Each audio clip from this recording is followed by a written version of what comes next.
成日都話自己窮，日日都想發達。事實上，我哋最希望擁有嘅係咩呢？今日嘅遊戲8元情緒奢侈品。假如你只得100蚊，你究竟會選擇買友情、愛情或者人生真理邊一樣奢侈品去安撫你嘅心靈呢？而家就聽下將軍澳區嘅年青人真正追求嘅係咩啦？我想要錢咯，我好窮啊！而家1蚊都當10蚊嚟用啊！起碼可以解決咗日常需要或者我想要嘅嘢，咁我可以冇咁多顧慮，可以做自己中意嘅嘢。自信心可以做多啲，可以嘗試多啲，就算你失敗都唔驚。如果大家都善良少少嘅話，咁受傷害嘅人就會少啲，咁就唔會有咁多人自殺。個情緒價值咯，大家成日可以傾偈啊，啲心事唔會直接同屋企人講啫嘛。都係我喺中心揾咗個男朋友，佢好好，佢係接受到我、包容到我咯。想要啲感情陪伴，即係啱自己性格一定係最好嘅。係，冇錯。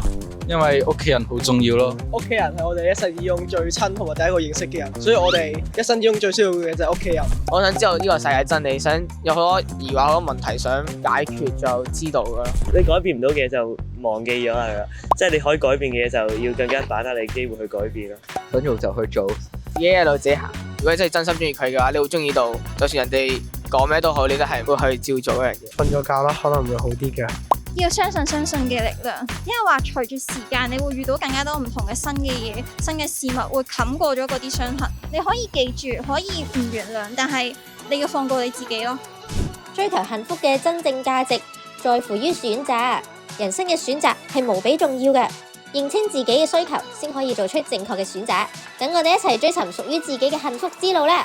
不如又聽下嘉賓有啲咩分享啦。各位同學睇完啱啱嗰段短片，大家咧都有自己嘅選擇。有啲人咧需要金錢，有啲人咧想要知識，有啲人咧想被陪伴。其實咧，所有情緒奢侈品嘅選擇都係為咗咧滿足個人身心靈嘅需要。健康嘅身體、心靈同埋靈性嘅發展咧，更係成功嘅根基。喺呢度咧，我有2個方法咧，想教大家咧點樣培育呢一個身心靈嘅健康。第一個咧就係我希望大家咧都可以多啲做運動。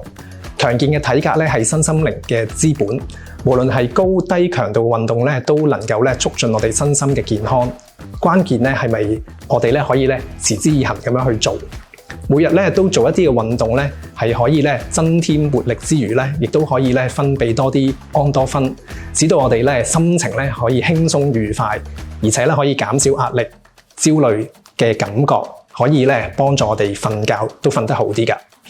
另外咧，我哋係多啲咧同人哋有一啲聯繫，同人咧有建立一啲嘅良好嘅關係，幫助到我哋咧感受到同人哋咧更加親近，建立咧歸屬感同埋自我嘅價值，並且咧為我哋提供分享生活日事嘅機會，或者咧係得到別人嘅支持。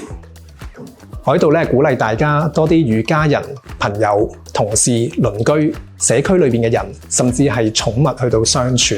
不論咧係日常嘅交談啦、相處啦，定係咧一啲刻意安排嘅活動咧，都一齊去到經歷。呢啲嘅活動咧，都令到我哋咧滋養到我哋嘅身心靈。最後，學識照顧自己嘅情緒，保持身體健康，先至係最重要㗎。